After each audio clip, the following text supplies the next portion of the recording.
Hey gang, today I have a little maintenance video on a 1992 Honda Civic DX. This car belongs to a friend of mine, and while doing some other maintenance to it, I discovered that the rubber boot on the CV axle was broken and all the grease was coming out of it. And I made a suggestion we could either replace the rubber boot or do the whole axle.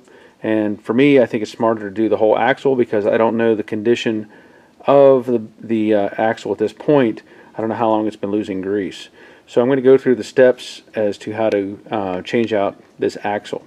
And of course the first step will be jacking up the vehicle.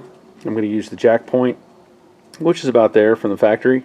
Get a jack stand under it and remove the tire and wheel, and then we'll go on from there.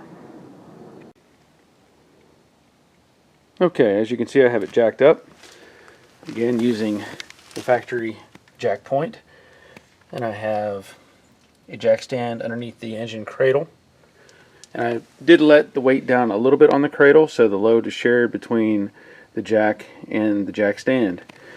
With my light in place, I can show you, and I've already got some debris on the screwdriver here. Let's see if I can get behind that. There's the problem. That boot has failed. And it's hard to say how much debris has accumulated inside of that thing.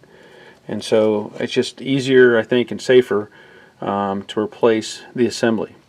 So in order to do that, I'm going to have to take some things loose. One is the primary nut on the end of the axle. And I'll probably use my 1/2-inch drive air impact, but you can obviously use a ratchet, and there's some more grease that I pulled out from earlier to get that nut off. And I also need to remove the nut on the lower control arm and separate the lower control arm from the spindle assembly. So to get the nut off the bottom, you have to remove the cotter pin because it is a castellated nut, and then the nut itself is a 17mm. So I'm going to put that on the nut, and then I'm going to interlock another wrench to give me some torque and break that loose.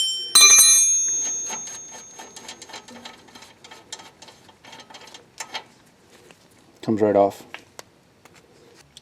So to get this apart, I'm going to use this tool, which is called a ball joint separator.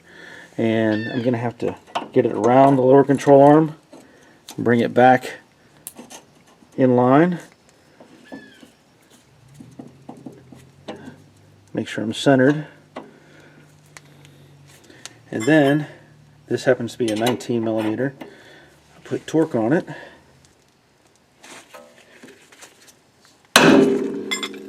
and there it is. Now it's separated.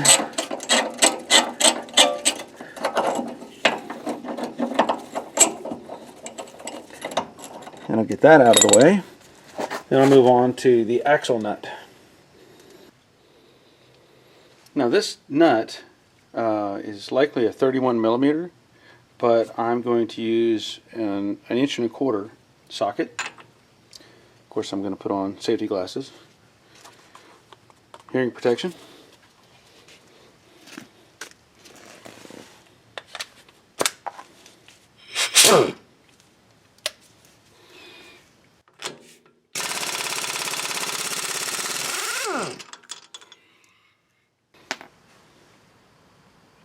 And that separates the axle. You can see it just pushed right in. That's a good sign. Now hopefully, if all goes well, I'll be able to lift up this assembly and separate the ball joint and kind of rotate it to the side so that the axle will kind of separate as well. Pretty easy. Now the axle, and you can see the boot. The axle is separated from the hub assembly. So now all we have to do is remove the axle from the transmission. And to do that, I'm going to use a simple pry bar. As you can see, I'm underneath the car, and it's kind of hard to get the camera low enough. But the idea is I'm going to take, if I can get this crowbar behind the axle, maybe I can get the angle there and show you, and just basically pry on it gently, and just like that, the axle comes out of the transmission. So that was simple enough. And now if we're in luck, I can just pull on the axle,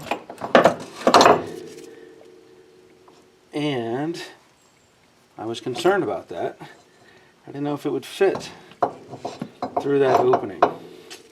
So apparently there's a little more involved. I thought maybe the axle would slip through that, but it won't. So I will have to separate this bolt, hopefully you can see that, in order to kind of pull this wishbone out and get the axle to slip out of that wishbone. I was hoping that was wide enough, but now you know as well as me. So that bolt is a 17 millimeter, so I'm going to use my impact and a wrench.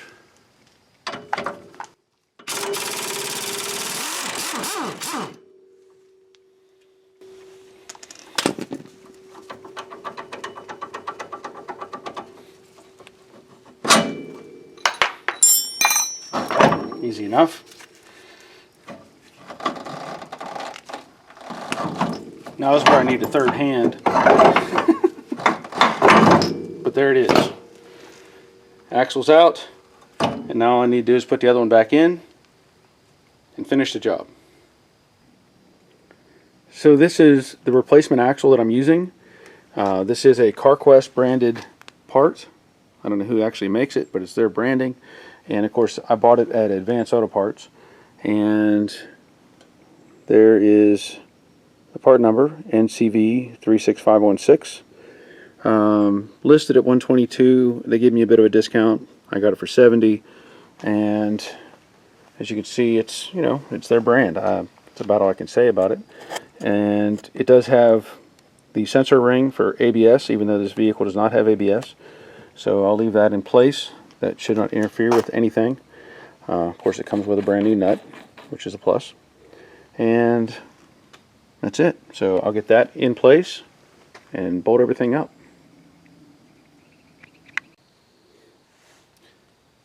I did opt to support the spindle, the hub assembly, with another jack stand. Keep it out of the way so I can get the axle through that wishbone easier. And I will point out, in case you wanted to know, this is what holds the axle into the transmission. It's this little snap ring, and all it does is compress when it goes in and kind of fits a groove and keeps it from sliding back out. So whenever you're prying on it, all you're doing is helping that little ring compress and slip past the groove. So, let's see if I can't do this without hurting myself.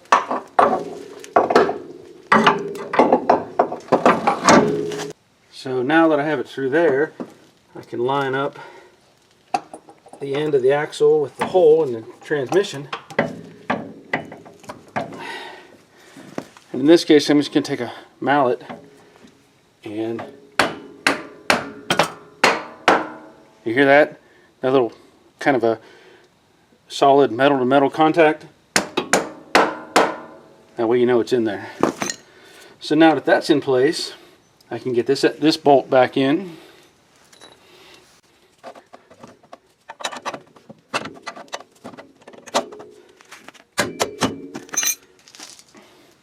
Make sure you use the right nut, not the castellated nut. The castellated nut goes to the ball joint. That's where the pin goes through. This is more of a lock nut. It doesn't have any grooves cut in it.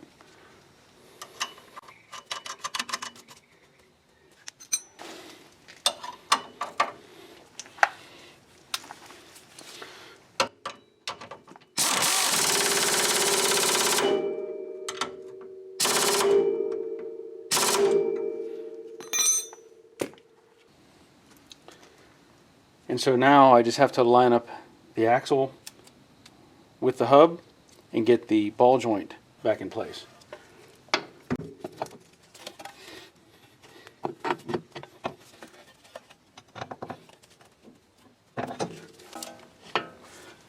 Nice. Put the nut back on the ball joint.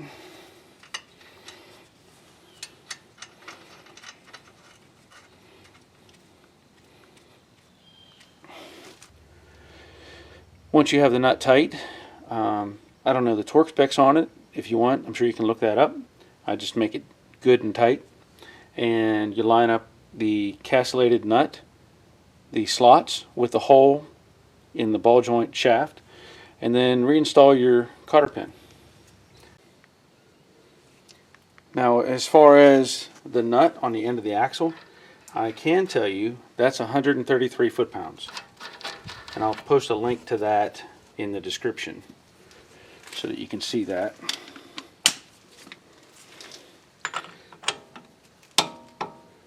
Obviously that's not 133. I've got my big Mac Tools torque wrench that I've had for years. So I'm just going to increase that. I'm going to start with 100.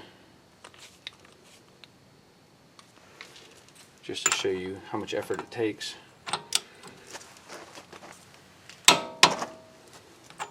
Not a whole lot. So now I'll go to 133, which is what it calls for.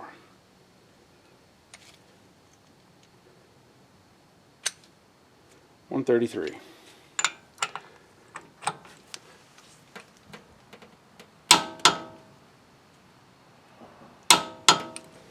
And that's it. Now the last step is you take a punch and drive in the flange on the nut into the groove on the axle.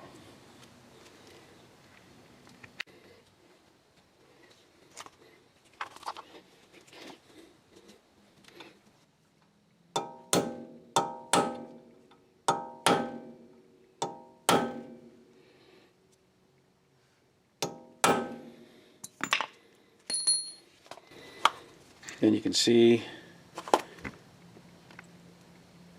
hopefully see, if I can get the focus right, that's just a simple locking device to keep the nut from coming loose. So I think that's it. Pretty simple and to the point. Double check everything is tight before you finish up. Put your wheel back on, get it off the jack, and go driving. If you'd be so kind, give me a thumbs up. I know you can't give me 2, so at least give me 1. And share the video, like, subscribe, all those fun things. And stay tuned. There's more to come. And thanks for watching.